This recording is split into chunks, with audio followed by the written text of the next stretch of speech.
Okay, thank you very much, Elsa.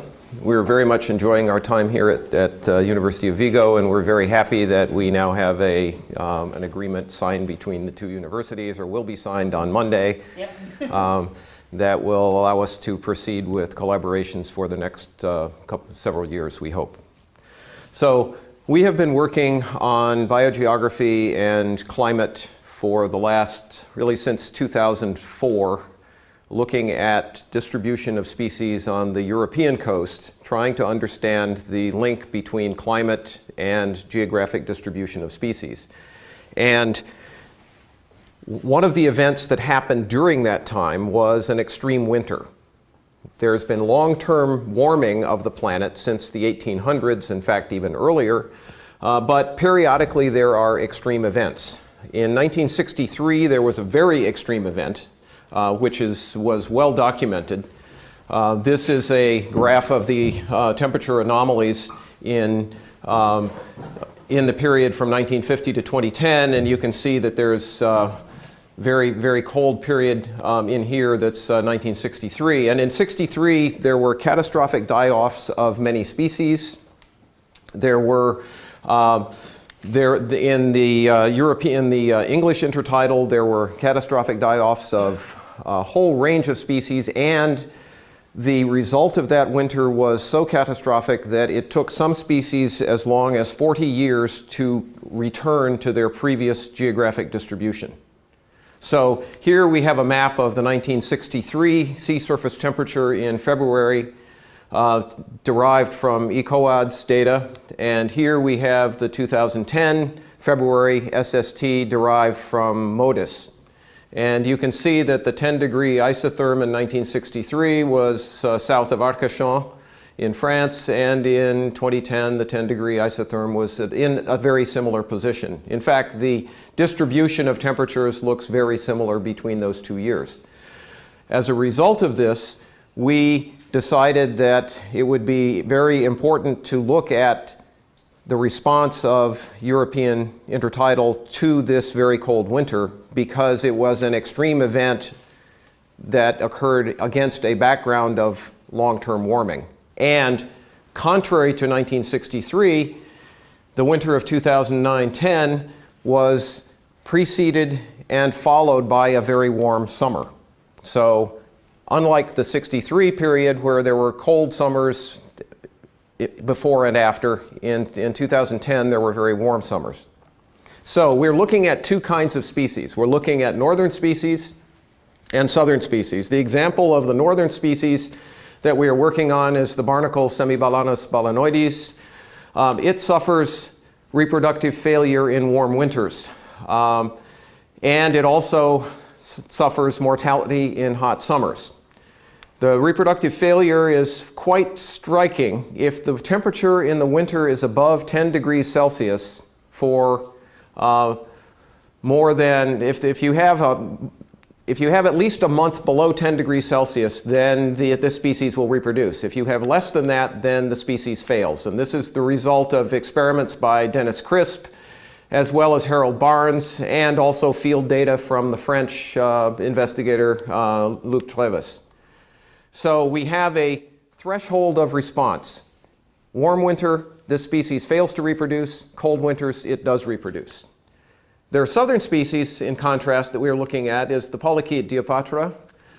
It appears to have reproductive failure in cold summers. So, and it probably has mortality in cold winters. So it has, in some ways, an opposite response to the northern species. So we've been looking at their distribution. So to remind you of what they look like, Semibalanus, the Diopatra makes tubes on the surface of the sandflats, decorated with algae and shell. This is what the front of Diopatra looks like. It is quite common in the estuaries around here. It is harvested at the Confraria de Renodela. And then Semibalanus, there's a familiar North Atlantic barnacle. This is what it looks like close up. And in the northern Atlantic, it is the dominant species. Here we are near its southern limit. So we've looked We did a survey in 2005 and 6 and looked at the distribution of the species, both of these species, and we then looked at the history of the distribution of those species. On the left, I have the Semibalanus pattern. In 1872, it was recorded from Bivalves by Paul Fisher. In 1955, its southern limit was described as the mouth of the Gironde. By 1963, it was found in Arcachon, and it was still there in the early 1970s. Then we found its southern limit here. It was absent south of this region, but we found it here in 2006. So during the period from 1872 to 2006, it had moved north, then south, then north. At the same time, in the 1860s and 1890s, the northern limit of Diopatra, which ran all the way to the Mediterranean, its northern limit was Arcachon. Then in 1969 and 66, it was found north of the Gironde. Then by 1976, Glemarec found it even a bit farther north, and we found its northern limit to be near Quiberon in 2006. So at the same time that Semibalanus had been retreating to the north, Diopatra had been expanding to the north. And what's interesting is their distributions overlapped by 100 kilometers in the 1880s, and they overlapped by about 100 kilometers in 2006. It's just the overlap zone had moved. So looking at the distribution of winters and the distribution of Semibalanus, here I've plotted the number of winters since 1951 that had February SST less than 10 degrees Celsius. So the cold regions in dark blue had many winters colder than 10 degrees Celsius, and in the south, very few winters. And Semibalanus is in the region, is found everywhere in the north, and its southern distribution on the French coast is in this region that has some winters colder than 10 degrees Celsius. And then it is in Galicia, and this temperature distribution here is one that is very coarse geographic scale, so it does not resolve the colder temperatures in the Rias. So we'll look in a little more detail at what's going on in the Rias. If we look at the last 10 years in the Rias in Galicia, here I've plotted the fraction of years between 2002 and 2011 in which the temperature in February, the average temperature in February was below 10 degrees Celsius, according to the MODIS satellite imagery from NASA. And what you see is that the Rio de Arosa has some winters that were cold. The region around Thay has some winters that were cold enough, and the Rio de Vigo has a little bit of winters that were cold enough. If we then look at the distribution data that we have collected in 2011, we found Semibalanus in Viana do Castelo in Portugal. We found it in Bayona. We found it in the Rio de Vigo. We found it here. We found it in the Rio de Arosa, very abundant there. And then at Porto Sin and at Muros and at Thay, and then in the Camariñas estuary. But then we did not find it in Sada or Cedeira or Ortigueira. So the region where you find the most Semibalanus is also the region where we have the most permissive winters, based on MODIS satellite imagery. So let's look at the history of the change. Here we have the distribution in northwest Iberia, the distribution in the Bay of Biscay, and the distribution in the English Channel. These data are from Dennis Crisp and from Fisher Piet. And in the 1950s, it was cold. This species was the size of the symbols. The largest symbols mean the species was abundant. Then common, frequent, occasional, very rare, or the open symbol means missing. So the species was present throughout the English Channel. It was less common in the southern Bay of Biscay. Here's the mouth of the Gironde. Here is Arcachon. So in the 1950s, its southern limit was around Rayon. And then in Galicia, it was found in the Rio de Vigo and then in northern Portugal. but only once in northern Portugal. It was found in one year, 1957. In February, there were abundant in Viana do Castelo, and by August, they were all gone. And that's the only record for Viana do Castelo. In 1963, it was colder. The survey was less broad, but the species occupied the western English Channel. It was more abundant in the southern Biscay. It was found at Arcachon, and its southern limit was Bayona. By 2007, it was much warmer, and the species was present in the English Channel to the east, but it was completely missing in the western English Channel. Its southern limit in the Bay of Biscay was, where we were able to find it, was at Les Sables d'Olonne, and absent in this whole region. And in Galicia, the southernmost population we found was in the Rio de Vigo. By 2010, it had expanded in the English Channel. This region, which had been absent in 2007, had been filled in, so there were populations everywhere in this region. The southernmost Semibalanus we found were at Châtellerault-Plage, further south on the French coast. They were more abundant at Les Sables d'Olonne than before, and we found them in Viana do Castelo. And then in 2011, the pattern was retained. But we found them also in Arcachon. We found them also at Verdun, at the Pointe de Grave, at the mouth of the Gironde, and they were still in Viana do Castelo. This year, they are still alive in Viana do Castelo. We found 4 adults and 1 recruit. We assume the 1 recruit came from Bayona because there's not an adult population. So, this is a northern species, enhanced reproduction in cold winters. The effect of the extreme winter was it expanded by 80 kilometers on the coast of Spain and Portugal since 2006 with multi-year survival in Viana do Castelo. It expanded by 150 to 200 kilometers on the west coast of France since 2006, and it's reported from Arcachon now for the first time since the 1970s. And it filled in a 130 kilometer gap in the English Channel since 2007. So big expansion of this species after these cold winters, when presumably there was a large amount of reproduction. Now, Diopatra.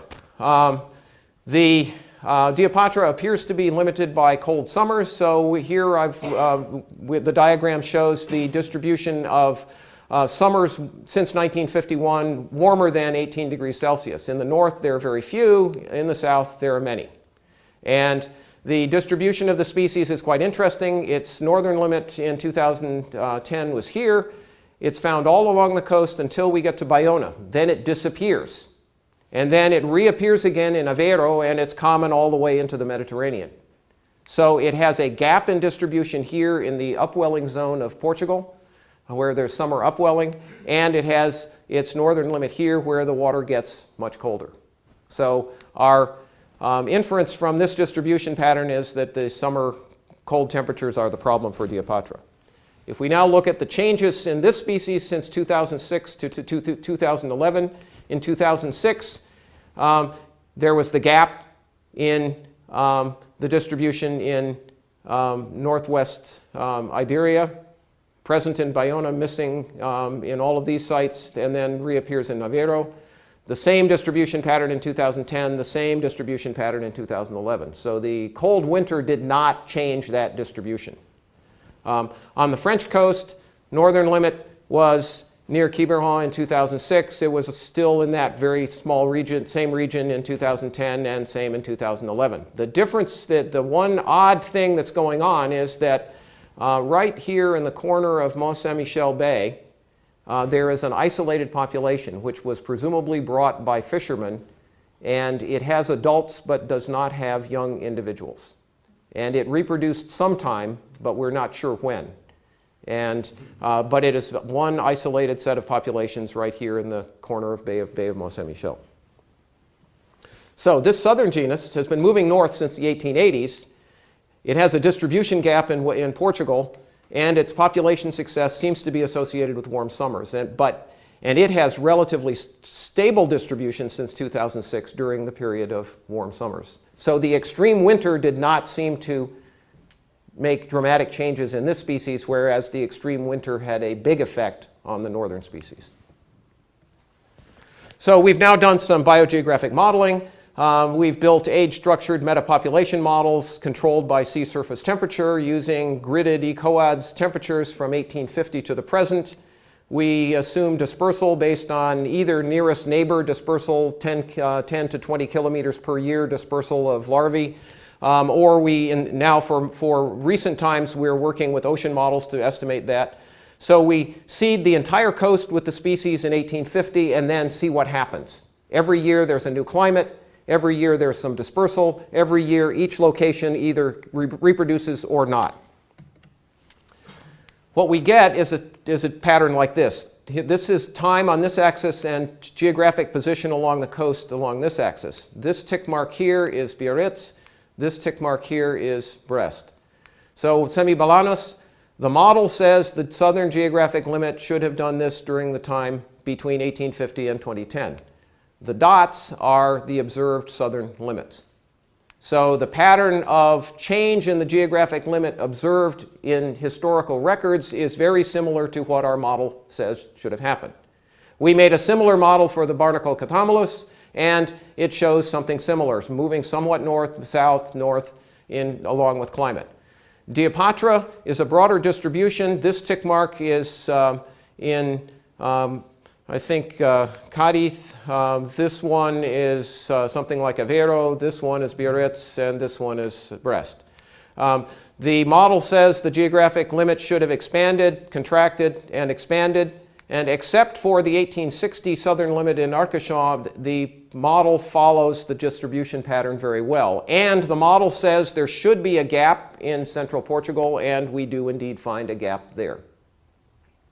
For Aranicola, our model suggests that the southern limit in Portugal should have been moving southward over time, or should have been moving back and forth over time, and there should be a gap in the Bay of Biscay, and we approximately see that. Oops. So we've taken these kinds of models and expanded them over a larger time period using data from the Ensembles project, which is a European Union project involving the combination of global circulation models and regional circulation models. This project provides 11 different combinations of regional and global models. And so we ran our metapopulation model under the results of each of these separate combinations. And what we have here are the results from 1967, 76, 2006, 2010 for these models. The observations are here. We did it for Diopatra and for Semibalanus. And what we find is for Diopatra, if approximately 70% of the models agree where the geographic limit should be, that's about where you find it. And so the prediction for the future is Diopatra should expand through the English Channel by 2099. For Semibalanus, similar conclusion, about 60% of the models agree we get the correct geographic limit. And the projection is that Semibalanus should retreat northward and be absent from the western tip of France and also from Ireland by 2099. So big regime change in the future. So these models are very strongly based on temperature. What we have found, however, is that there are cases where these models fail completely. So here is an example of one of these models. This one is for Mytilus edulis, where our model of the geographic limit, it says the species should live here, it should be absent down here. The actual geographic limit is there, and that's where the tolerance limit of the species is. When we apply the same model to Europe, the model fails completely. The southern geographic limit of Mytilus edulis is here, but the model says it should live everywhere in Europe, including almost into the Black Sea. So here is a case of a model that fails. This is the basis of our new NASA grant, which says we need to find why models fail. Why a model that works, is validated both in space and time for one place, fails completely somewhere else. So what we are starting to do is use physiological performance as a way to get at this question. And actually, back up one. What we have this idea that the lethal limit of a species may be here, but the ecological or physiological performance of the species may have its limit here. So physiological performance tends to have a low temperature limit. Then there's an increase in heart rate, reproduction, growth, everything else at intermediate temperatures, and then everything collapses at a higher temperature. But then there's a lethal limit here. Our argument is that if this difference between the lethal limit and the ecological performance limit is large, then models may not transfer well from one location to another. If this difference is very small, then models may transfer very well. So this is the basis of what we are trying to do here, is measure that difference.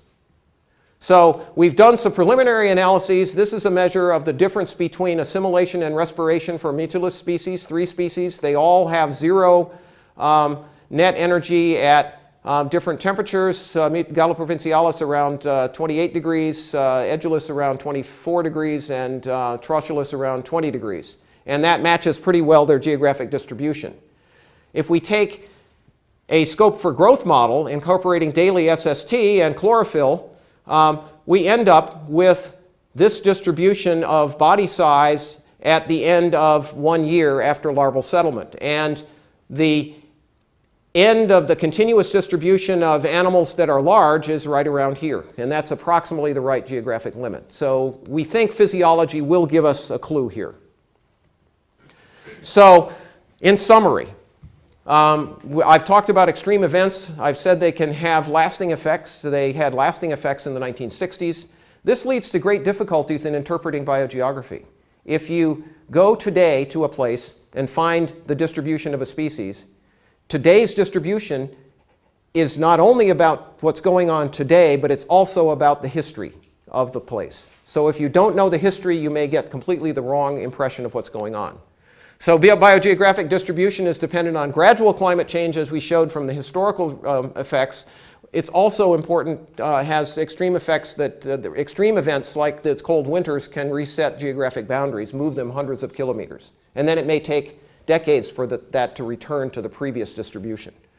Demographic storage matters. If adults can survive, then populations stay in the same place for a long time. Connectivity also matters. We predict that there'll be a regime shift by the late part of this century on the European coast. Our new project uses physiology, hopefully, to inform geographic distribution models in collaboration with the people here, including Gonzalo and Elsa. And I'll stop at that point, and then Sally will talk next.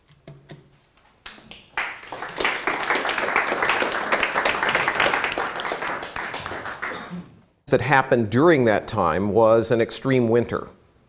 There's been long-term warming of the planet since the 1800s, in fact, even earlier, but periodically there are extreme events. In 1963, there was a very extreme event, which was well documented. This is a graph of the temperature anomalies in the period from 1950 to 2010, and you can see that there's very, very cold period in here that's 1963. And in 63, there were catastrophic die-offs of many species. There were the 63 period where there were cold summers before and after. In 2010, there were very warm summers. So we're looking at 2 kinds of species. We're looking at northern species and southern species. The example of the northern species that we are working on is the barnacle Semibalanus balanoides. It suffers reproductive failure in warm winters. And it also suffers mortality in hot summers. The reproductive failure is quite striking. If the temperature in the winter is above 10 degrees Celsius for in 2010, the 10-degree isotherm was in a very similar position. In fact, the distribution of temperatures looks very similar between those 2 years. As a result of this, we decided that it would be very important to look at the response of European intertidal to this very cold winter, because it was an extreme event that occurred against a background of long-term warming. And contrary to 1963, the winter of 2009-10 was preceded and followed by a very warm summer. So unlike in the English intertidal, there were catastrophic die-offs of a whole range of species, and the result of that winter was so catastrophic that it took some species as long as 40 years to return to their previous geographic distribution. So here we have a map of the 1963 sea surface temperature in February, derived from ECOWAD's data. And here we have the 2010 February SST derived from MODIS. And you can see that the 10-degree isotherm in 1963 was south of Arcachon in France. Okay, thank you very much, Elsa. We're very much enjoying our time here at University of Vigo, and we're very happy that we now have an agreement signed between the two universities, or will be signed on Monday. Yep. That will allow us to proceed with collaborations for the next several years, we hope. So we have been working on biogeography and climate for the last, really since 2004, looking at distribution of species on the European coast, trying to understand the link between climate and geographic distribution of species. And one of the events